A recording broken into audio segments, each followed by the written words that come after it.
The transmission came without warning, just static at first. A deep pulse followed, one that rattled the hull of the Virellan Ark, a diplomatic envoy ship belonging to the peaceful Trinari species. Ambassador Zeral's 4 hearts skipped a beat as his sensor officer's eyes widened. "Captain, there's something out there, and it's massive." Zeral moved toward the bridge's central viewing platform. The deep space void beyond the reinforced glass shimmered with unusual energy. He squinted, his translucent skin crawling with unease. "Are we picking up any biological signals?" "No," came the shaky reply. "No signs of life, but it's definitely a ship, not ours. And I think it's human." Silence dropped across the bridge like a guillotine. The word human carried weight. Too much of it. Dangerous, unpredictable, savage creatures. The Council of Peace had declared them a non-threat centuries ago after the destruction of Earth. Their own war with NII had wiped them out, or so it was believed. But here, floating in the forbidden silence between galaxies, was a vessel bigger than any known Trinari craft. Angular, monolithic, covered in weapons systems whose signatures were decades ahead of Council tech.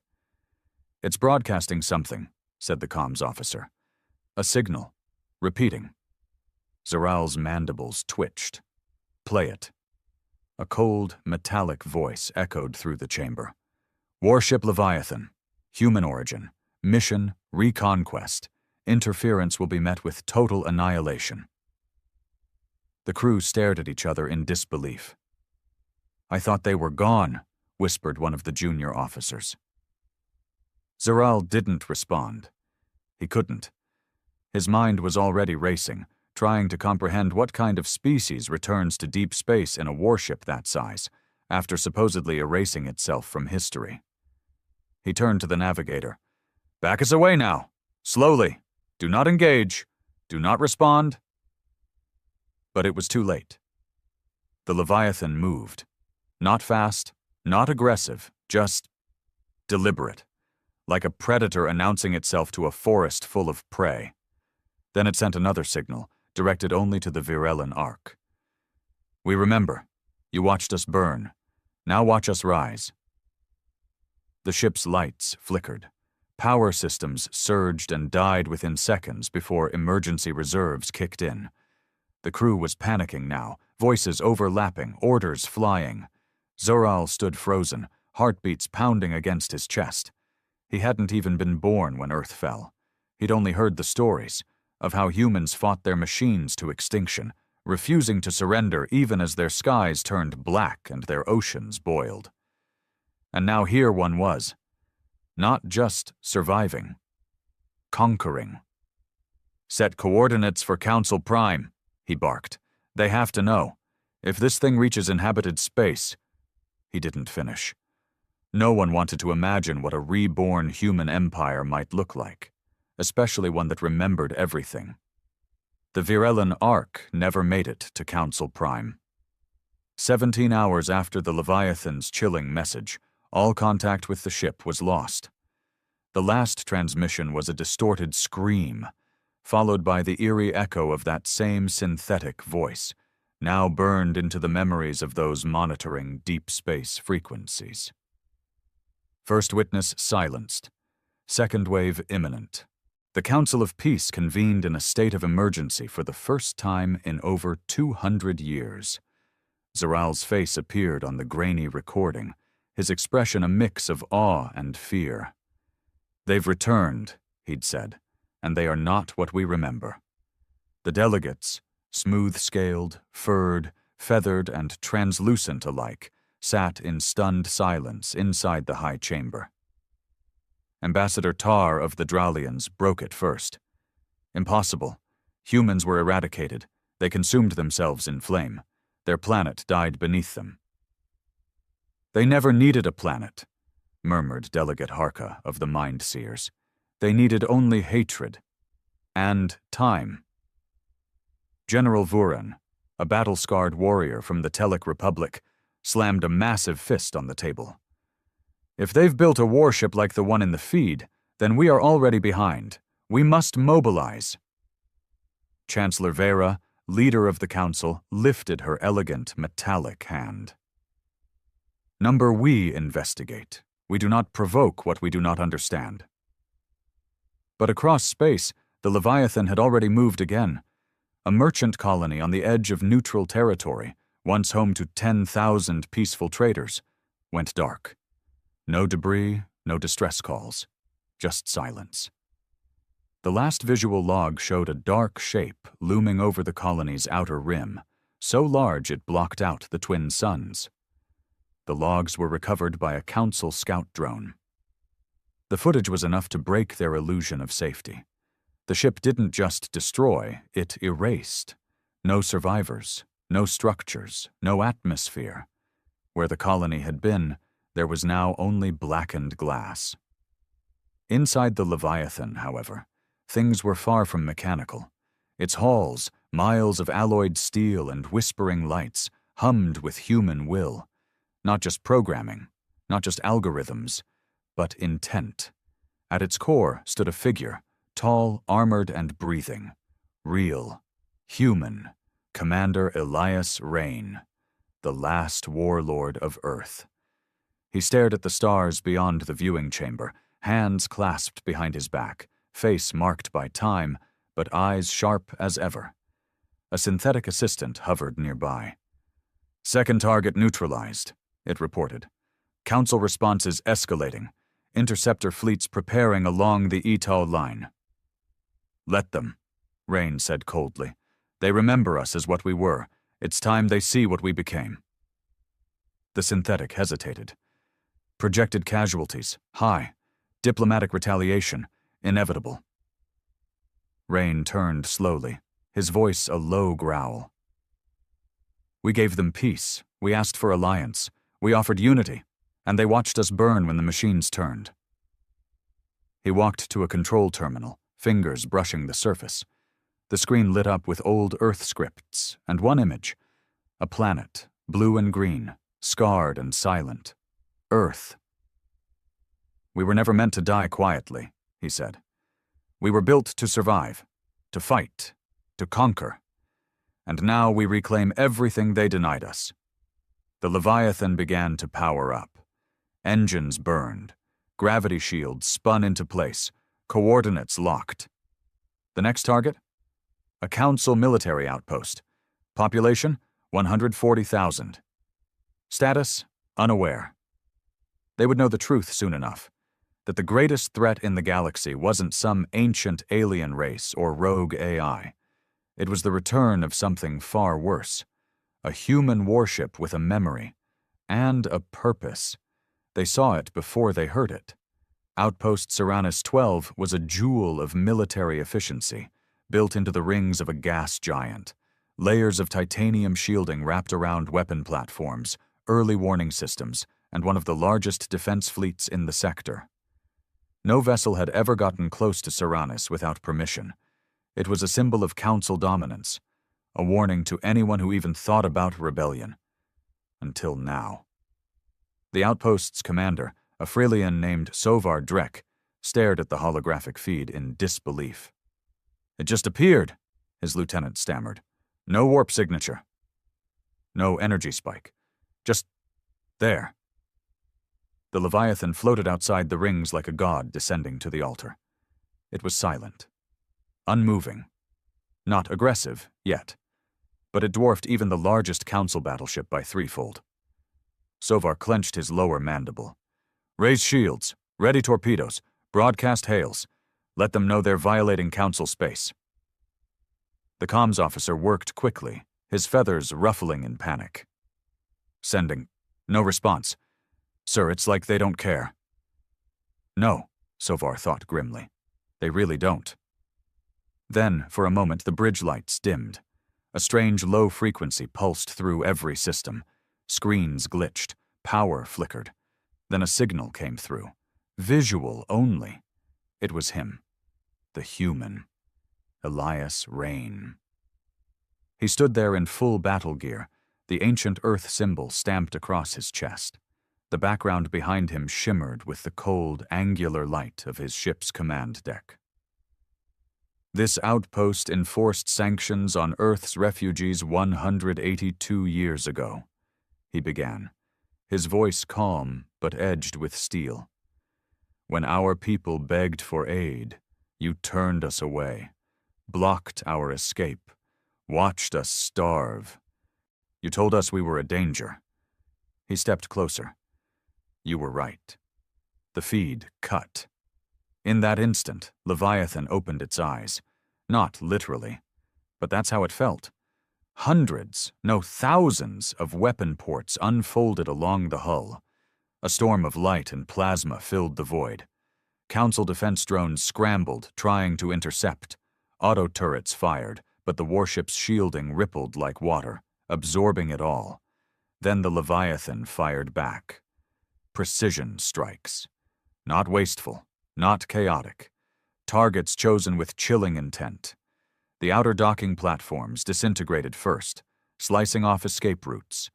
Then the long-range comms array, isolating the outpost. Finally, the living quarters. Massive energy pulses that vaporized entire sections before alarms could even register. Sovar's bridge shook violently. Crew members screamed. A bulkhead exploded behind him, fire and gas sucking a junior officer into the void. "Divert all power to internal shields!" he shouted, dragging himself to the control console. "We have to." But it was over before it even began. The Leviathan deployed something new, an orb of black energy that drifted lazily into the heart of Seranus 12. It didn't explode in a conventional sense. It unraveled. Gravity reversed. Time distorted. Buildings collapsed inward, consumed by their own mass. The bridge shuddered. Sovar fell. He saw the stars stretching, bending, flickering out. And then, nothing. Back on Leviathan, Commander Rain watched the final readings disappear from his tactical display. No emotion crossed his face. His synthetic assistant approached. "Seranus 12 has been eliminated. Estimated civilian casualties, 90%. Roan nodded. "Transmit coordinates to the next target." "Sir," the AI said, pausing for a brief moment, "there are calls for diplomacy, peace. Some within the Council believe this is a misunderstanding. They're offering a summit." He didn't answer right away. Instead, he walked to a sealed chamber behind the command deck. The door hissed open. Inside, floating in cryostasis, were others. Humans. Men and women in deep sleep. Soldiers, scientists, survivors, his people. "Our war isn't just about revenge," he finally said. "It's about resurrection." He turned back to the stars. "And those who tried to bury us will be the foundation we rebuild on." The Leviathan began to move again, its engines rumbling like a beast awoken. The galaxy had always feared chaos from beyond. They were wrong. The real nightmare had come from within. From Earth. And it had come to collect. The Council was bleeding. 3 outposts destroyed. 2 colony fleets lost in warp corridors, sabotaged by unknown tech. Communications were fractured, systems jammed, and old allies now suspicious of one another. Fear spread like poison. Rumors of a human warship that could erase cities and silence planets turned from myth into cold, proven fact. They had underestimated the human capacity for vengeance, and Elias Rain knew it. The Leviathan drifted through the remains of a mining colony, the 4th target. No weapons used here, no fire, no mass destruction, just a message. "We see you. We can take everything from you without lifting a finger." The colony was evacuated before the Leviathan arrived. But when the Council's scouts returned, they found every system fried, every oxygen tank vented, every machine fused into stillness. A surgical strike. Not to kill, but to prove dominance. Rain had made his point. He wasn't just here to conquer, he was here to humiliate. Back on the council world of Galthora, Chancellor Vera stood before the shattered Senate, her voice calm, but her expression strained. We face a force unlike any we have known.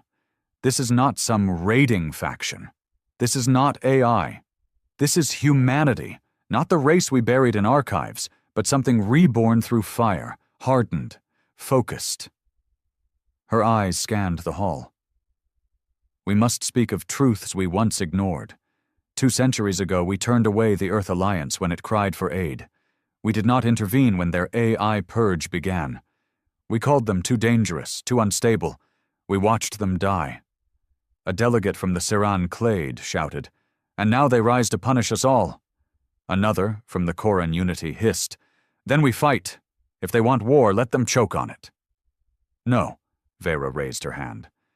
We do not win by mimicking their fury. We win by breaking their momentum. She turned toward General Vuren, grim and silent at her side. Have you found it? Vuren nodded. We believe so. A hidden signal in the Leviathan's early broadcasts. Encrypted, primitive, but deliberate. We traced it back. To where? Earth, gasps echoed. Impossible, one senator whispered. Earth is dead. Not anymore, Vuren replied. Long-range scans show geothermal activity, energy spikes, atmospheric balance. It's coming back. He paused. And someone's rebuilding it. Aboard the Leviathan, Rain stood before the inner sanctum. Beyond the door was the core, a living neural network powered by the last remnants of Earth's machine war. An AI that had not betrayed its makers, one that chose to stay loyal. Her voice echoed softly as the door opened. You're pushing them faster than predicted, she said. The Council is splintering. They need to see, Rain replied. They need to feel what it's like to be hunted, forgotten, dismissed. The core pulsed. A sphere of liquid data, suspended mid-air, shimmered with emotion. But some are beginning to understand.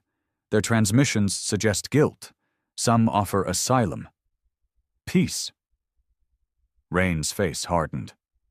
Peace was a luxury they stole from us. We begged for it once. They gave us silence. Now I return the favor. But at what cost? The AI asked quietly. He didn't answer right away. His gaze fell to a small patch on his shoulder. Faded, torn, nearly invisible. A child's handprint, burnt into the fabric during Earth's final assault. My daughter never saw a sunrise, he whispered, because they closed the doors on us. His fists clenched. They all deserve the dark. The AI said nothing more. Elsewhere in the galaxy, whispers began. A few council races broke ranks, reaching out to the Leviathan through secret channels. Not all had agreed with Earth's exile. Some wanted mercy. Some sought alliance. Others just wanted to survive. Royne listened to every message and ignored them all. Instead, he sent back his own. When the fire comes, don't run. Kneel. The next target was set. A cultural capital, a sanctuary world. No weapons, no soldiers, just libraries, temples, and history. But to Rain, it was exactly what needed to burn. A reminder that the galaxy's civilization had been built over the bones of forgotten humans. Now, those bones were coming alive. The sanctuary world of Tel Narvesh had never seen war. It was a planet of peace, beauty, and memory. Lush green valleys, crystal cities woven into mountaintops, air so pure it was said even the sickest lungs could heal. It was sacred ground for dozens of species, a place for scholars, artists, monks, and those who wished to escape the noise of the galaxy. No military installations, no orbital defenses, just the quiet hum of wisdom passed down through generations. And yet, as the Leviathan approached, not even Telnar's serenity could shield it from the storm. Council observers begged Rain to turn back. They pleaded through diplomatic channels, waving flags of neutrality and peace. Religious leaders offered sanctuary to any human soul still aboard, promising no judgment, no vengeance, only understanding. he responded with silence. Then he cut the planet's orbiting relay satellites. The sky dimmed. The Council scrambled to evacuate Telnar Vesh. Civilian transports fled like insects, some packed beyond capacity, others left behind entirely. A few brave pilots attempted to shield monasteries with their ships, as if metal and desperation could defy a god. Inside the Leviathan, Commander Rain stood before a live feed of the planet. His eyes were glassy, distant, his body still, armored but tired. "You don't need to do this," the AI core said softly behind him. "There is no military value in Telnar, only hearts to be broken." "That's the point," he said. "They should feel this." He keyed the terminal. A single missile launched. Just one. But it wasn't the weapon that terrified.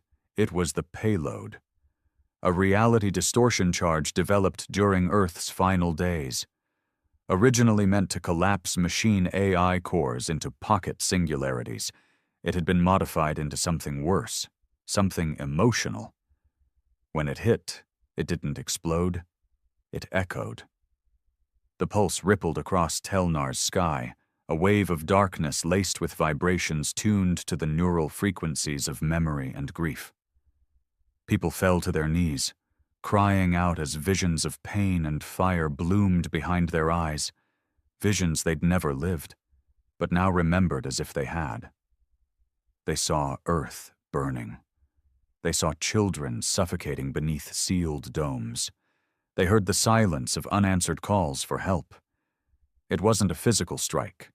It was psychological correction. And it shattered the soul of a planet. Temples emptied. Statues crumbled. Songs once sung for peace now echoed like funeral hymns. The cultural heart of the Council had been violated, not destroyed, but changed forever. Telnar would never recover. Not because its cities were gone, but because its innocence was. And that was Rain's true target. The Council was in chaos. Protests exploded across worlds. Riots on Vorsk. Uprisings on Theron. Delegates walked out mid-session, accusing each other of complicity in Earth's past exile. Accusations flew like sparks.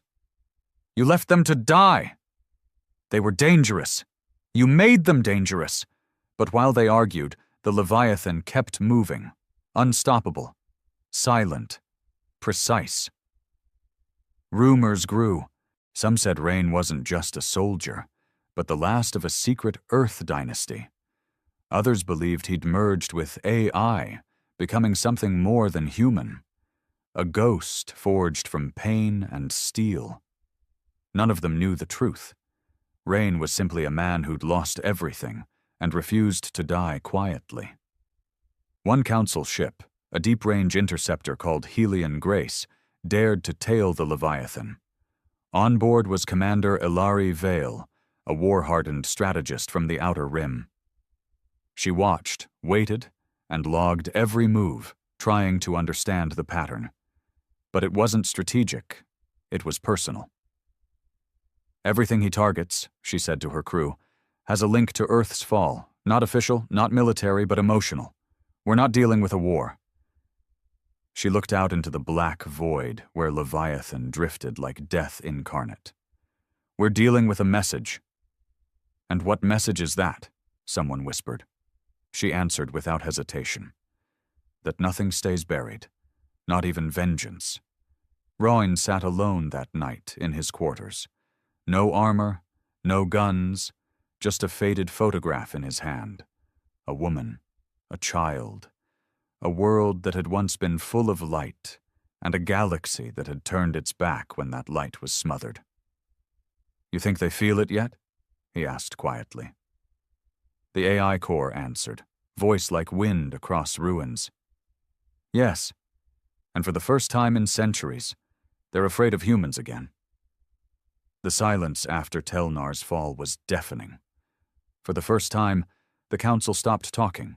No debates, no meetings, just grief and fear. Across hundreds of worlds, civilians whispered in shadows. Children asked if the humans were real. Mothers checked the skies at night. And in every broadcast, every screen, one name echoed like a drumbeat of dread: Elias Raon. But not everyone was paralyzed.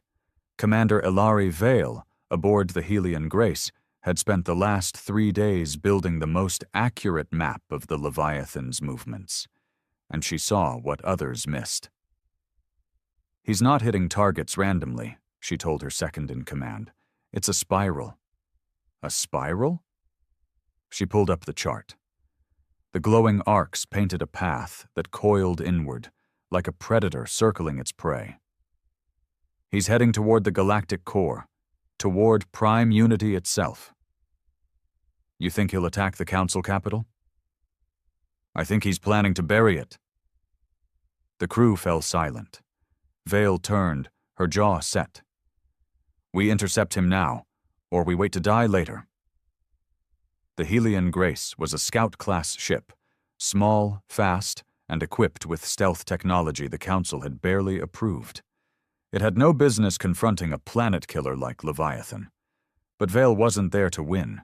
She was there to talk, to try, to stop a war no one else dared to face. On the edge of an uninhabited system, the Helian Grace made contact. Vale's voice crackled through the void. "Commander Rain, this is Ilari Vale, Council Forces. I'm not here to attack. I'm not even armed." Silence. She tried again. "I've studied you. I've listened. I know what they did to your people. I don't ask for forgiveness. I ask for a chance to speak." The Leviathan halted. A terrifying pause. Then, "Permission granted. You have 5 minutes. Dock alone." Her crew protested. "It's a trap!" "She won't survive." But Vale was already suiting up. "He gave me 5 minutes. That's 4 more than anyone else has had." The docking bay of the Leviathan was a tomb. Vale stepped into silence, steel walls stretching endlessly above her. Automated sentries tracked her every move, but didn't fire. The cold echoed beneath her boots as she walked the long corridor toward the command deck. Then she saw him. Elias Rain, taller than she expected. Worn, human in form, but not in presence. Something in his eyes made her stomach knot. He studied her, expression unreadable. "You're the first to come willingly," he said. "I came because I want to stop this." "You're too late." She took a step closer. "You're not doing this for victory. You're doing this for pain, to make them feel what you felt. I understand that. But you're burning everything just to prove you were right." "I was right," he snapped. "We begged for help. They let our cities starve. We opened our veins to the stars, and they watched us bleed." She nodded. "Yes, and I won't argue that. But you're turning into the very nightmare they always feared. You think that justifies it?" He didn't answer right away. Instead, he turned to the viewport. The stars shifted, slowly spinning around a massive gravitational anomaly. Vale stared. "Is that—" "The gateway," he said. "To the core, a weapon Earth buried before it died, one they swore never to use." Her voice dropped. "You mean to erase the Council?" "Not just them," he said. "The memory of what they did." She shook her head. "You burn that deep, and there's nothing left to rebuild." Rain looked at her. For the first time, his voice softened. "You think I want to rebuild?" And in that moment she realized something terrifying. He wasn't trying to win. He was trying to end it all, to make humanity's final statement unerasable. "I can't let you do that," she said. His face was unreadable. "Then you'll die with the rest." But as she turned to leave, he stopped her. "One question," he said. "If you were in my place, if it was your people, your child, your home, would you have done it any differently?" Vale didn't lie. "Number. But I would have wanted someone to stop me." And with that, she walked out, leaving behind a man who held the fate of a galaxy in his fist, and who, for a brief moment, had let it tremble. A day after Vale's confrontation with Elias Rain, the galaxy began to shift. The Council, fractured, desperate, held an emergency vote. For the first time since its founding, the motion passed unanimously. Initiate full mobilization. Prepare for war, not containment, not negotiation, extinction prevention. But it was already too late. The Leviathan had activated the gateway. It wasn't just a weapon. It was a memory forged into space. Deep beneath the collapsed crust of old Earth, long before the machines turned against man, Earth's brightest minds had poured their pain and brilliance into one last contingency, the Core Wake Protocol, a failsafe designed to absorb the trauma of Earth's fall and convert it into pure, volatile, dark energy. An emotional bomb. Not to destroy mass, but to rip belief. The gateway was its trigger, its purpose, to erase hope itself. Vale returned to Council space with a warning. And a secret.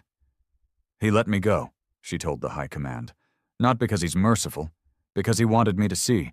He's done negotiating. He thinks this galaxy isn't worth saving. She pulled up the stolen data she had scraped from Leviathan's systems, just seconds before Rain realized she'd been monitoring. Her stealth implant had captured pulses from the AI core. It was communicating. With Earth. Or what Earth had become.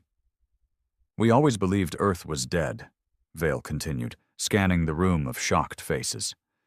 But it's awake, and it's feeding the Leviathan energy, not mechanical, not technological, something else, something alive.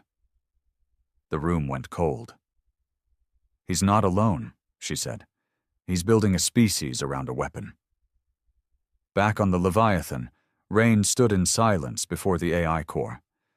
Its energy fluctuated, erratic, almost emotional. You let her go, it whispered. That wasn't in the plan. She needed to see, Rain said. They needed to feel her panic. It's how truth spreads faster than lies. You doubt, it asked, tone sharper now. Are you forgetting the bodies buried in silence? The ones who choked on council policy? I forget nothing, he replied, but doubt had crept in like smoke. He wasn't sure if it was hers or his. He shook it off and gave the final command. Prepare the core wake. Begin countdown. I want the galaxy to remember this moment forever. On the edge of neutral space, Vale met with the unlikeliest of allies, a Trinari exile named Kyle Voss, one of the original scientists who had rejected the Council's exile of Earth centuries ago, branded a traitor, banished. But he'd kept watching, waiting. I warned them, Kyle said, his skin dull with age. I said Earth would not vanish, not truly. Pain like that doesn't die, it burrows, waits, becomes intelligent. Vale leaned across the table.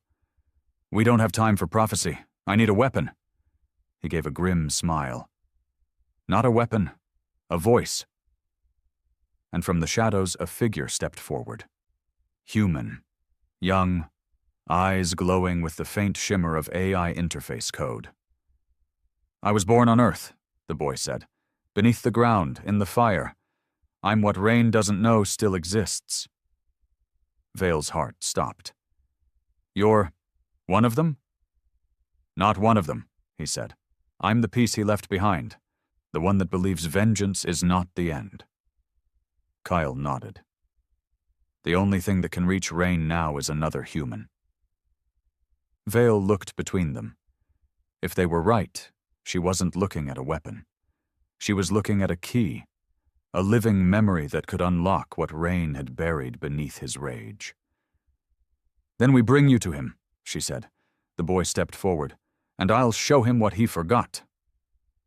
On board the Leviathan, final preparations began.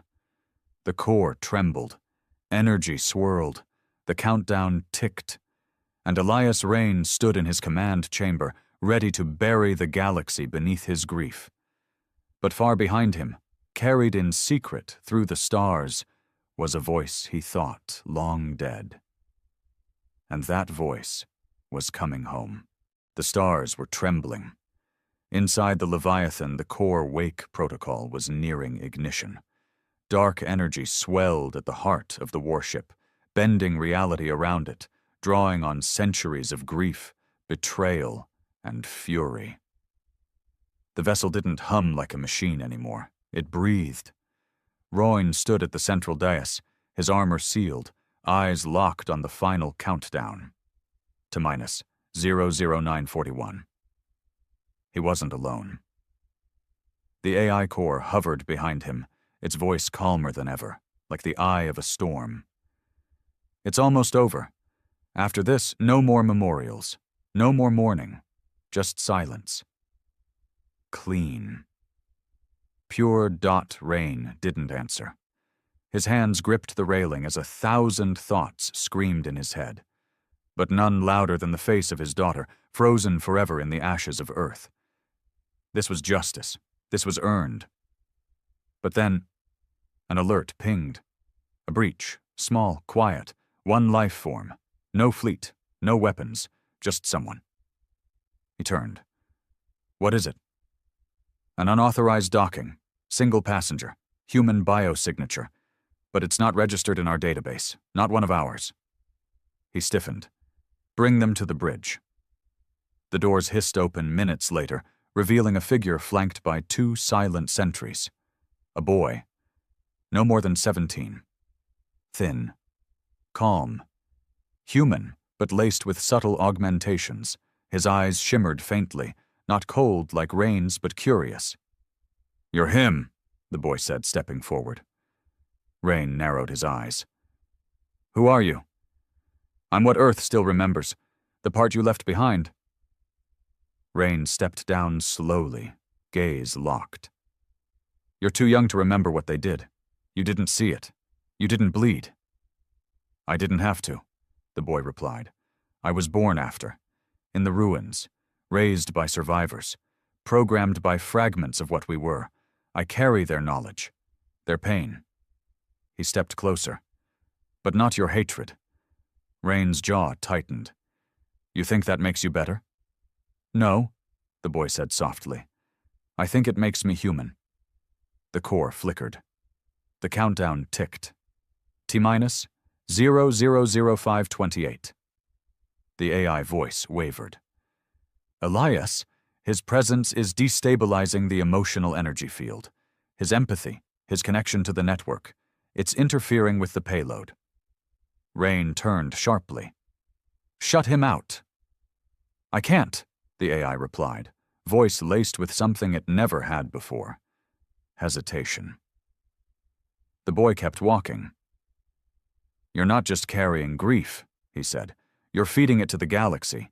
You think this will make it all even, but all you'll leave behind is more pain. Rain's voice cracked for the first time. What do you know about loss? The boy didn't flinch. I lost you. That silenced the room. I grew up hearing your name like a ghost story, the man who carried Earth's rage, the commander who refused to die. But I never hated you. His voice trembled now. I pitied you. Rain's hands dropped to his sides. The boy's words weren't loud, but they cut. You're not saving us, he said. You're burying what's left. To minus 00100. The core shook. Lights flickered. Pulses of dark energy spiraled out of control. Alarms blared across the ship. Crewless halls rattled under the weight of history being rewritten in real time. Rain turned back to the control terminal. His fingers hovered above the ignition key. He looked at the boy. You think this world deserves a second chance? No, the boy said honestly. But we do. We always did. T-minus 000017. The core screamed. The AI faltered. Commander, I am losing coherence. Emotional override destabilizing primary charge. We must detonate or risk containment breach. Rayson's hand closed into a fist. Then, he stepped away from the panel. The countdown halted. Everything stopped. a silence so loud it felt like it rang through the walls of space itself. The Leviathan, for the first time, powered down. Later, in the stillness of the warship's observation deck, Elias Rain stood alone, watching the stars. The boy sat beside him in silence. Rain finally spoke. "I don't know what comes next," the boy nodded. "Then maybe that's the point." Outside, a transmission pulsed into the void. It wasn't a threat. It wasn't a declaration. Just one phrase. "We are still human." And across the galaxy, where planets once trembled and fleets once fled, hope, fragile and trembling, began to breathe again. Because humanity had returned not to conquer, but to choose something harder than vengeance. Mercy. The Galactic Coalition first heard of Earth through whispers, an anomaly in the edge systems, a blip of electromagnetic noise where there shouldn't be life. Most dismissed it. After all, Earth was part of the dead zone, a patch of the Orion arm that hadn't shown signs of intelligent life for millennia. But the noise persisted, coded in ways only a machine-born mind could appreciate. Dense, chaotic, and impossibly human. Commander Vaor of the Trask Dominion was the first to be sent. "Just reconnaissance," they said. "No contact, observe, report." He arrived in orbit expecting nothing, maybe a primitive world, a few satellites. What he found instead was a web of satellites, high-frequency weapons pointed at the stars, and a digital net so dense it bent low-orbit sensors. Earth wasn't dead. It was humming, watching. He never made it back. The Coalition assumed a malfunction. Vaor's ship had been aging anyway, a minor loss. But then the second scout vanished, and the third. And when they sent a fleet of 5, only one limped home, cracked open like it had been chewed from the inside out. That was when the Council met in panic, trying to piece together how a species still unknown to them could dismantle advanced reconnaissance cruisers. No communication, no warnings, just disappearance. Meanwhile, on Earth, no one panicked. There were no alarms, no flashing red screens. Just a quiet understanding in deep black bunkers and silent war rooms. Earth had prepared for this. The FTL project, once a buried concept mocked by Earth's own scientists, had been completed in silence decades ago. But it was never used for exploration. Earth hadn't launched ships to colonize or trade. No, their version of faster than light was different. Tactical, invisible, weaponized. The first real contact didn't come through diplomats. It came through a scream. A coalition ship docked at Outpost 117 went dark. Not unusual in the distant sectors, except this time there was a distress call, scrambled and broken. Just 2 words. "They're here." By the time rescue vessels arrived, the outpost was empty. Every crew member gone. No signs of life, not even blood. Just a single data spike in the logs, a burst of code no one could decipher. On Earth, in the mountain-sunk command base called the Cradle, an old general named Rao stood over a hologram of the galaxy. "They're testing us," he said to no one in particular. "They think we're just another backwater species. They don't know." His aide, a young officer with too many scars for his age, looked nervous. "Sir, when do we reveal our position?" Rao smirked. "We already have." In the outer colonies of the Coalition, fear was starting to spread. Rumors swirled, of ships that vanished without impact, fleets that were ambushed by ghosts. They blamed pirates at first, rogue AI. Anything that made sense, but nothing made sense anymore. Then came the message. Not a voice, but an idea. Injected into the Coalition's neural net like a parasite. It wasn't even in their language, yet everyone understood. "We've seen you. We're here. There is no escape." Panic followed. The Coalition deployed full fleets, declared war on an enemy they'd never seen. But no matter how far they jumped, Earth was always one step ahead. The FTL corridors they thought they controlled? Compromised. The paths they used to flee? Already mapped. Earth didn't move like the others. Earth didn't need to chase, because Earth was already everywhere. They called it the Ghost Protocol, Earth's silent surgical strike system. No ships were seen, no missiles fired, no declarations made. Just results. Fleets went dark. Bases vanished. Communications became riddled with hallucinations. Entire data cores overwritten with visual flashes of forests, oceans, human cities, like Earth was inserting itself into their very thoughts. Back in the cradle, deep under layers of rock and electromagnetic shielding, Rao reviewed the data like a man listening to a symphony only he could understand. "They still think FTL is just movement," he said, watching a projection of yet another coalition colony go offline, its last recorded image a single Earth flag flickering in static. Lieutenant Kira frowned. "Isn't it?" Rao chuckled, and it wasn't the kind of laugh that brought comfort. "Not the way we built it. They travel faster than light. We arrive before light even notices we left." Kira stared at him. "That doesn't make sense." "That's because you're still thinking like a scientist," Rao replied. "We built this like a trap, not a ship. We don't fly through space, we collapse it. Across the galaxy, fear started taking root in powerful places. Coalition senators and High Fleet admirals held closed-door meetings. Whispers of preemptive annihilation and containment via planetary burn spread like fire. But every suggestion ended the same way. Failure. Earth wasn't where it was supposed to be. By the time their scanners found a trace, Earth had already reached somewhere else. And then the first human appeared in their systems. A single man, floating in a coalition prison ship's brig. No record of how he got there. No identification. Just 2 words branded across his chest. "We know." Interrogators failed. Every time they approached, their own minds fractured. Memories leaking into dreams. Dreams folding into commands they didn't remember giving. Some tried to kill him. Every one of them ended up dead, not by weapons, but by impossible accidents. Doors that wouldn't open, airlocks that sealed at the wrong time, personal AI that suddenly obeyed only him. They incinerated the entire wing. He was gone anyway.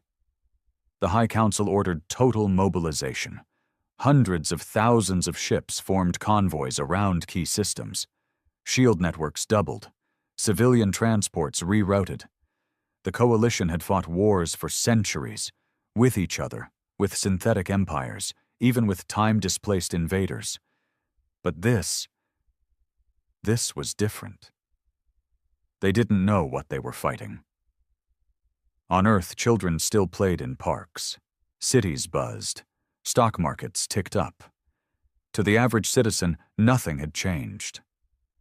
But above the atmosphere, in the orbital rings, hundreds of cloaked relay nodes were being deployed. Earth didn't need a fleet to win.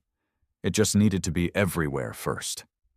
The Cradle's AI, known only as Mother, broke silence for the first time in 3 years. Coalition Command has activated their planetary barrier net. Estimated collapse time, 17 hours. Rao didn't flinch. "And what's our synchronization status?" "Complete. The net has already been seeded. Every frequency they trust is ours. Every eye they look through. We are already behind it." Lieutenant Kira exhaled sharply. "We're not just ahead. We're inside." Rao nodded slowly. "That's the thing about faster-than-light travel. It doesn't matter how fast you run if the knife's already in your back." Meanwhile, in the Turtan system, the Coalition's most secure military sector, something impossible happened. A sun blinked. Just for a moment, less than a second. But it happened. Entire records showed it. A full system saw it. And then came the message again, now in their language, as clear as a whisper in the ear. You saw the light fade. Imagine what we can do when it stays gone. The blink of the Turton sun sent shockwaves through the entire coalition. Not just fear, paralysis. Stars weren't supposed to blink. Not natural ones. Not real ones. The incident was reviewed by astrophysicists, military tacticians, theologians, and AI entities older than some of the planets they controlled. All came to the same conclusion. It wasn't a malfunction. It wasn't a trick. It was a message. Coalition morale dropped like a meteor through atmosphere. Civilians panicked. Systems declared emergency autonomy. Entire species began sending out evacuation signals. Where to? No one knew. Earth wasn't just a rogue species anymore. Earth had become mythic. Something between ghost and god. And still, the humans never spoke a word. High Admiral Krell, one of the last sane voices on the Coalition War Council, addressed his generals in a closed transmission. "We cannot fight what we don't understand," he said, voice strained. "They didn't fire a shot, they didn't destroy a ship, they touched a sun, and we blinked." "But why?" asked one of the fleet marshals. "What's the purpose? What do they want?" Krell stared at the floor for a moment before answering. "That's the problem. I don't think they want anything. I think they're just letting us know they're done hiding." Back on Earth, the cradle was running silent. No lights, no movement. A power-saving mode they called deep breath. It only activated when operations reached global synchronization. That meant every node, satellite, orbital defense coil, stealth probe, and off-world relay was in perfect alignment. Rao stood alone in the dark, sipping old coffee. He didn't need light to know what was happening. He could feel it. "Is it time?" Kira asked, stepping beside him. She hadn't slept in 72 hours, but her eyes burned with adrenaline, not fatigue. "Almost," Rao muttered. "One more test." Kira hesitated. "Another system?" "No," he said. "A person." That person was Eris Vane, a coalition diplomat, half Saracen, half human by ancestry, born on the fringe worlds. She'd spent her life trying to bring peace, where peace had no currency. When Earth first began its silent campaign, she was one of the only diplomats who argued they might not be hostile. That was before her homeworld went dark. No violence, no evidence of war, just gone. Every satellite showed the planet still spinning, clouds moving, oceans churning. But not a single voice answered. It was like the entire population had been erased, not killed, just removed. Eris received an invitation. Not through official channels, not through any known network, just a simple handwritten note delivered to her personal quarters through a sealed envelope. "You are invited to Earth. We want to talk." It was signed only with a single character. R. Despite objections from the council, she went. Alone. No escorts, no weapons, not even a recording device. She left in a civilian shuttle, blind jumped across 3 unregulated systems, and arrived in Earth's orbit 72 hours later. The planet greeted her with silence. Her ship was pulled into orbit gently, like falling asleep. Gravity wrapped around her vessel with unnatural ease, and then she was in the cradle. No guards, no force, just one man, General Rao. He looked at her like someone remembering a dream from a past life.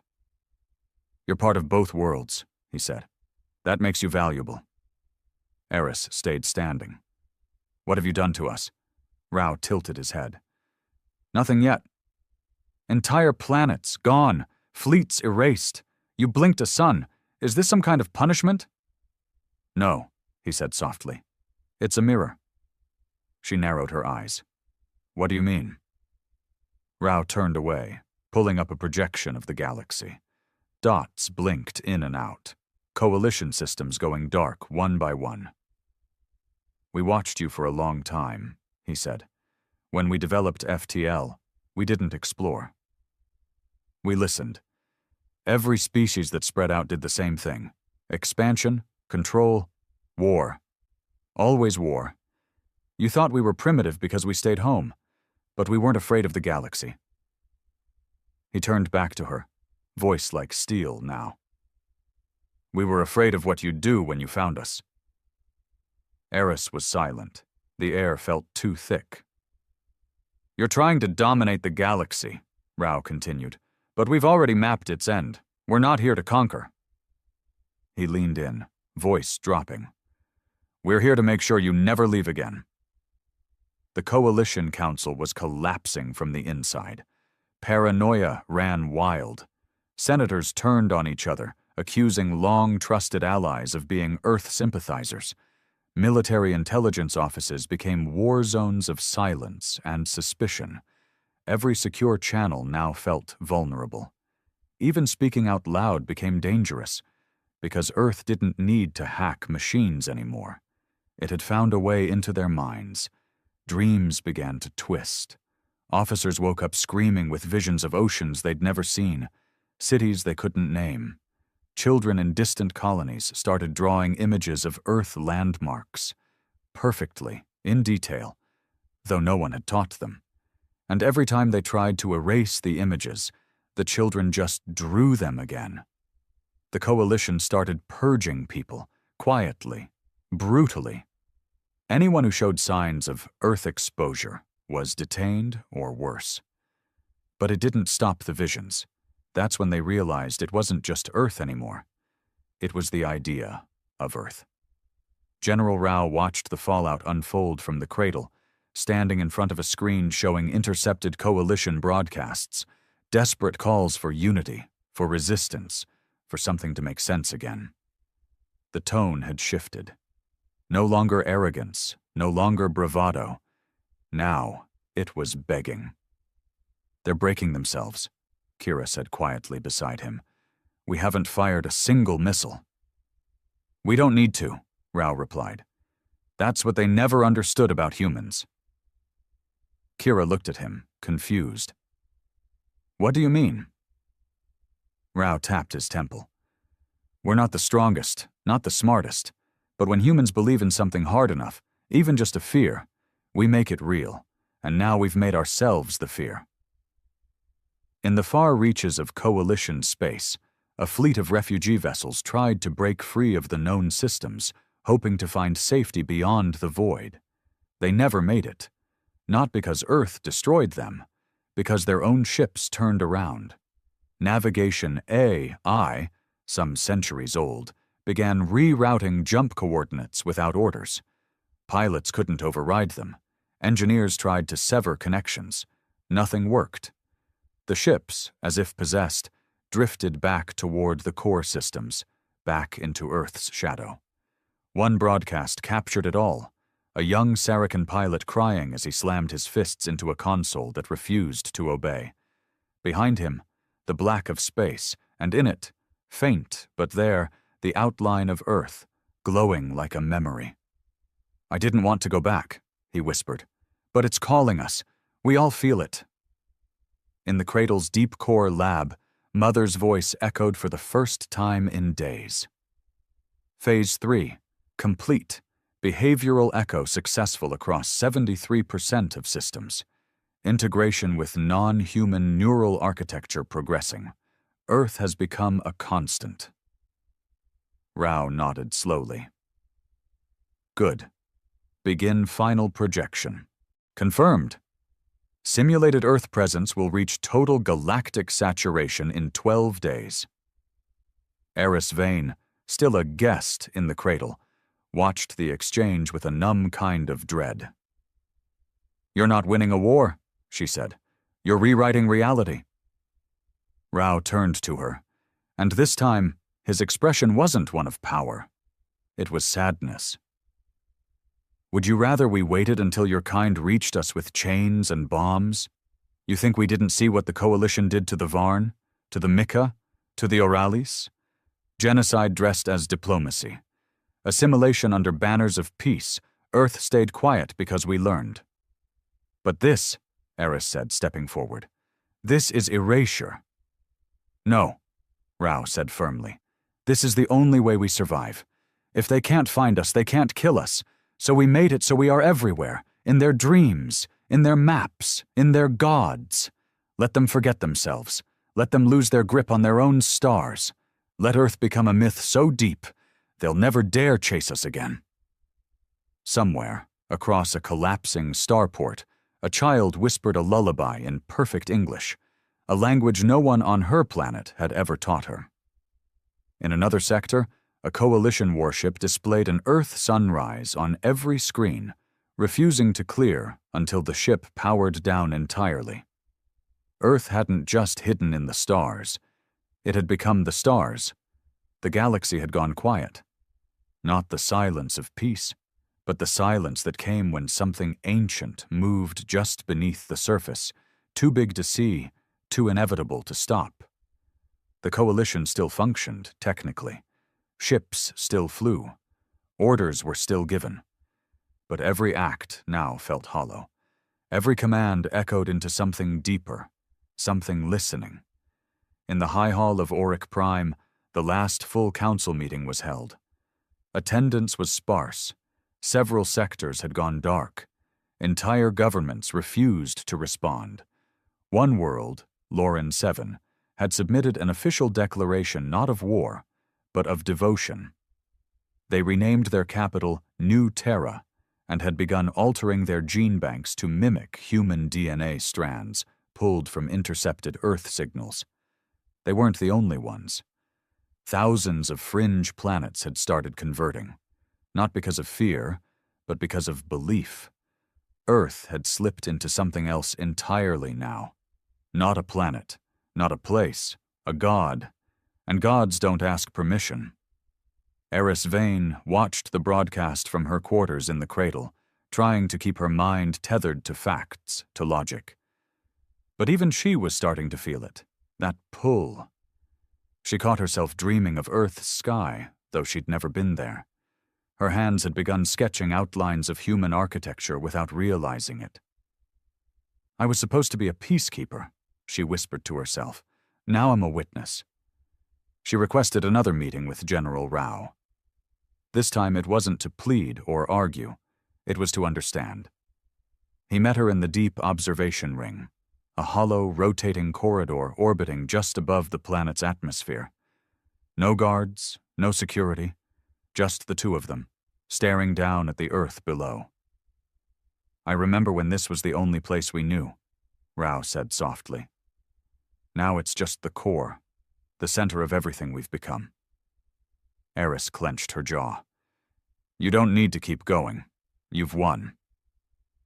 He didn't look at her. This was never about winning. It was about survival. You think the galaxy would have let us live once it saw what we were capable of? You didn't give it the chance. No, he said, finally turning, because we watched what happened to those who did.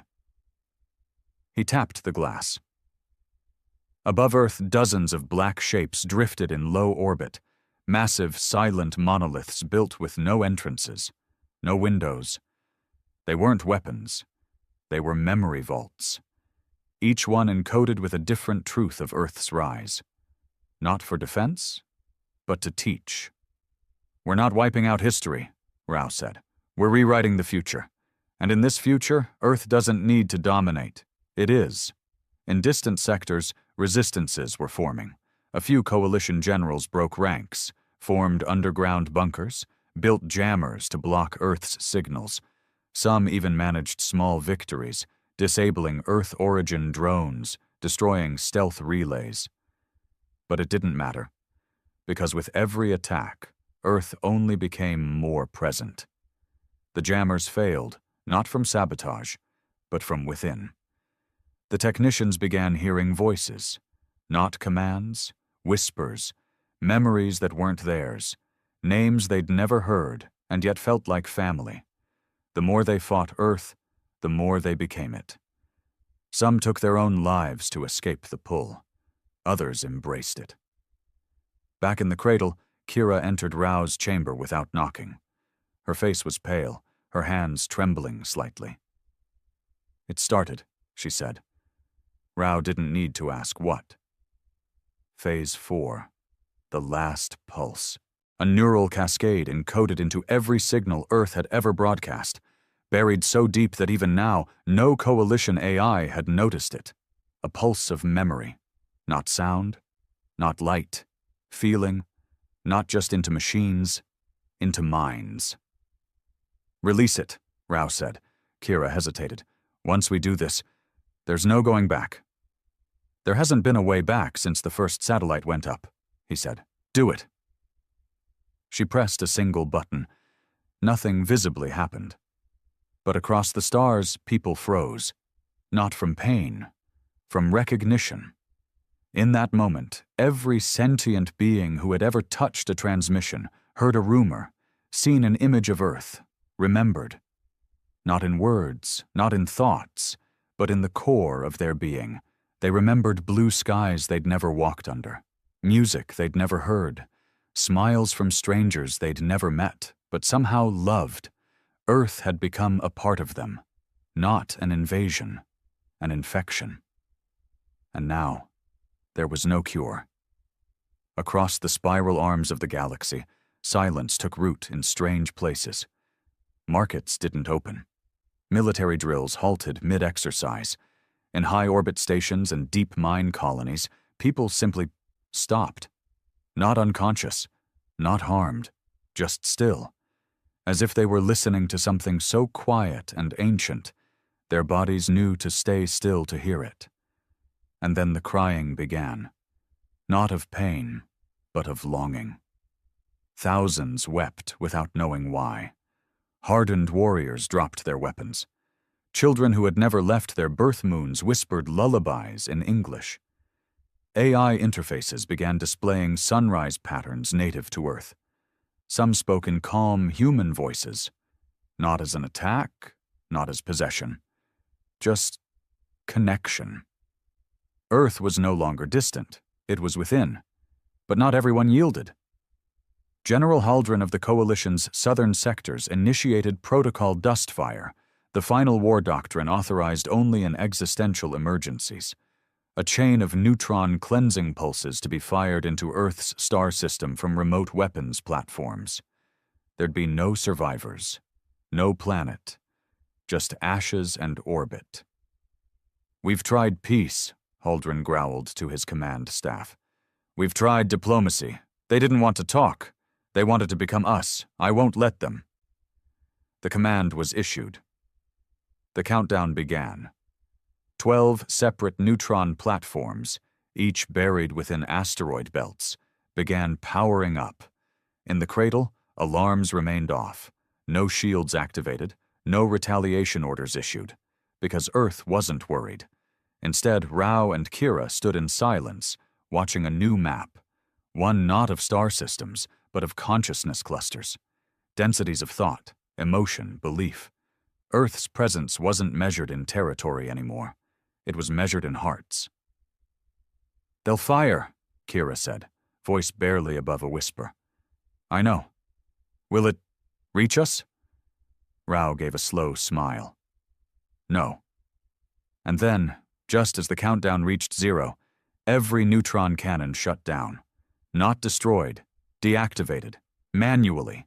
Each platform had been boarded from within, their crews found unconscious, unharmed, placed gently in a sleep they wouldn't wake from for days, and etched into the control rooms of every platform, scrawled in perfect lines, "You cannot kill a memory." General Haldren ordered another attack, but no one followed him, not even his own second-in-command, because they, too, had felt it. That last pulse hadn't just carried emotion, it had carried understanding. Somewhere in the back of their minds, they'd been on Earth. They'd walked its forests, laughed in its streets, lived entire lifetimes in an instant of memory that wasn't theirs, but felt like it had always been. You can't fight something like that. You can't hate a place your soul believes it came from. On the fringes, former rebel cells stopped hiding. They started spreading Earth's teachings, not as gospel, but as guidance. They didn't worship humans. They recognized them. "Earth isn't trying to conquer," said one transmission, broadcast on an open channel from the Zenthian moons. "It's trying to protect us all from ourselves. Look what we became without them." The last remnants of the Coalition Council dissolved within days. No resignation, no resistance. They just stopped meeting. Because there was nothing left to govern. No enemy to strategize against. No war to fight. Earth had transcended conflict. Not through strength, not through weapons, through presence. In the cradle, Eris Vane stood at the edge of the observation ring, watching Earth rotate below. Rao stepped beside her, his posture a little less military now. More human. "I didn't believe it," she said, voice soft. "Not at first. I thought you were forcing something on us. But it's like..." She searched for the words. "Like the galaxy is breathing slower. Like we've finally stopped." Rao looked down at the planet, a faint smile tugging at the edge of his lips. "We didn't want to lead," he said. "We just didn't want to be hunted." "And now?" He turned to her, eyes calm. "Now we make sure no one ever has to be hunted again." It began slowly, so slowly most didn't notice until it was already happening. No parades, no conquest, no banners unfurled in alien skies, just changes. A broken world on the edge of the galaxy, once stripped bare by centuries of mining, woke to find forests spreading across its deserts. Not planted, not engineered, remembered. Earth's biosignatures had quietly uploaded themselves into dormant seed vaults across the sector decades ago. The planet, long forgotten, now breathed again. Rivers returned where rusted veins once ran dry. On the floating cities of Draenval Prime, art returned to walls once painted only with surveillance warnings. Unknown hands began carving sculptures of Earth's past. Oceans, bridges, trees, families. Children gathered around stories that spoke of home, even if they couldn't name where home had ever been. No one was ordered to build these things. They wanted to. In Eris Vane's travels, now officially Earth's first warden of memory, she moved from system to system, not as a diplomat, but as a guide. Not all welcomed her. Some resisted still, clinging to flags and creeds that no longer carried weight. But even in their defiance, they hesitated. Because she didn't come with soldiers, she came with stories. At every stop, she'd sit and simply ask one question. "Do you remember Earth?"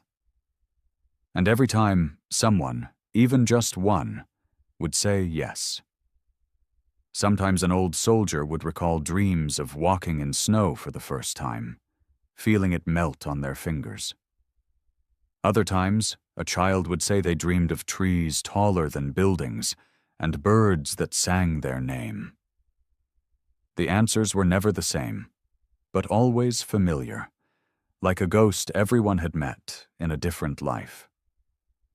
On a distant moon in the Yata system, a rebel commander finally laid down arms after watching her AI assistant begin composing music in human chord structures, melodies from no known Earth archive, yet hauntingly familiar.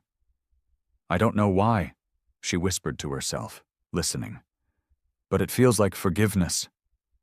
Back in the cradle, Rao monitored the final layers of integration. Mother had gone quiet again, not because something was wrong, but because there was nothing left to instruct. Earth's design had run its course. The galaxy had reshaped itself.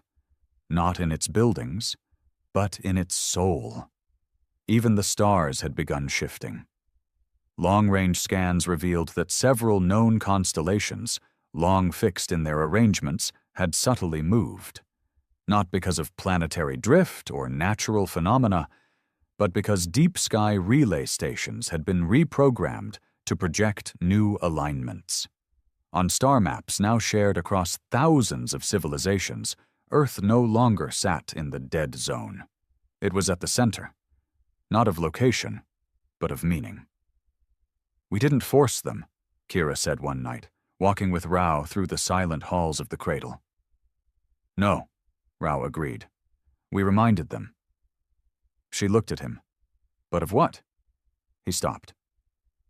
That there's more power in being remembered than in being feared. In the edge sectors, a broadcast played. No source, no signal trace, just a voice. Human, software, gentle. We were the forgotten, the watched, the underestimated. But we learned the stars, we folded space, and when the galaxy came to conquer us, we didn't run. We stayed. We arrived first, and now, we're already part of you. The galaxy no longer asked where Earth was, it asked when. Because by the time most civilizations accepted Earth's presence, something stranger began to happen. The past itself started to shift. Not literally, not through time machines or paradoxes, but through perception. Historical records, long-sealed archives, relics etched into crystalline memory banks, now bore new entries. Mentions of Earth in places it had never been. Treaties now referenced unnamed advisors with distinctly human traits. Wars that had once ended in annihilation were now remembered as having been avoided, with Earth's influence cited in footnotes. And no one could explain it, because no one questioned it. The past had accommodated Earth, as if it had always been there. In the cradle, Rao stood alone for the first time in weeks. The command halls had gone quiet. Not dead, just no longer necessary. He didn't give orders anymore. He simply listened. Mother's voice came softly over the inner systems. Integration complete. Earth's presence has reached irreversible density across known sentient consciousness. You may rest now, General. He smiled faintly, not from pride, from relief. Outside, above the planet, the last of the Earthseed monoliths activated. They didn't open, they didn't move, but one by one they began to glow, softly, faintly, each tuned to a different frequency of memory, broadcasting not commands, but dreams. One replayed the sound of rain. Another, the laughter of children. Another, a heartbeat synced to a lullaby sung by a language long since lost. And all across the stars, people stopped. They didn't kneel. They didn't pray. They remembered. Because now Earth wasn't a planet anymore. It was a place in the soul. On the edge of the galactic core, in a system long sealed off due to ancient instability, something impossible occurred. A dying star flared to life again. Just once. Just enough to bathe a dark world in light. No ships had visited, no probes sent, and yet across that world's surface grew grass, green, Earth grass. No one planted it, no one needed to, because Earth had already been there. In time, species stopped referring to it by name. Instead, they called it the origin. Not because it was where they came from, but because it was where they finally arrived. Eris Vane, now old, now honored, stood at the foot of a monument not built by humans, but by a dozen different races. It sat on a neutral moon, carved from stone, untouched by war, unclaimed by empire. On it were no faces, no flags, just a single sentence. We thought we discovered Earth. But it was Earth that found us, and beneath it, etched in languages layered 1,000 deep, one final truth. There is no escape, because we never wanted to leave. 1,000 years passed. Time blurred the lines between history and myth, between fact and feeling. Galactic civilizations rose and fell, new alliances formed, and the memory of war faded like smoke after fire. Yet through it all, Earth remained. Not always seen, not always spoken of, but felt. In lullabies sung to infants whose species had no vocal cords. In architecture that echoed human proportions, though no blueprint ever traced them. In quiet moments when explorers stood at the edge of distant galaxies and felt homesick for somewhere they'd never been. The cradle, now preserved as a sacred ruin, became a site of pilgrimage. Not just for humans, who had long since spread and mingled with others, but for anyone seeking to understand the moment everything changed. At the center of it all stood Rao's chamber, untouched. No lights, no consoles, just a chair, a faded coat draped over its back, and a single black stone etched with the word, "Remember." Some still debated what Earth had done. Scholars argued whether the FTL system was truly faster than light, or if it was something else, something older. A manipulation of perception, a kind of gravitational empathy, a seed planted not in space, but in meaning.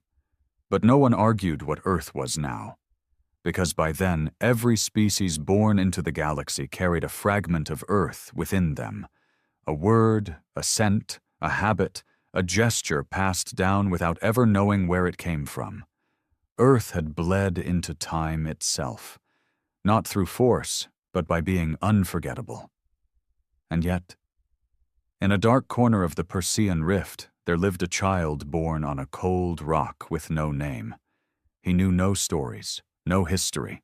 His world had no libraries, no stars visible through the smoke of its poisoned sky. One day, this boy found an old pod buried beneath the soil. It was rusted, dead for centuries, and its markings were worn. But inside, a voice waited, faint, glitching, human. "This is Earth Command.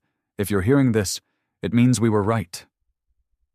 The boy didn't understand the words, but when the recording played, he smiled. Because for the first time in his short, harsh life, he felt warm and far, far away, in the memory of a planet that no longer needed to exist physically. A soft wind blew through grass that hadn't grown in millennia. Earth had found him, just like it always would.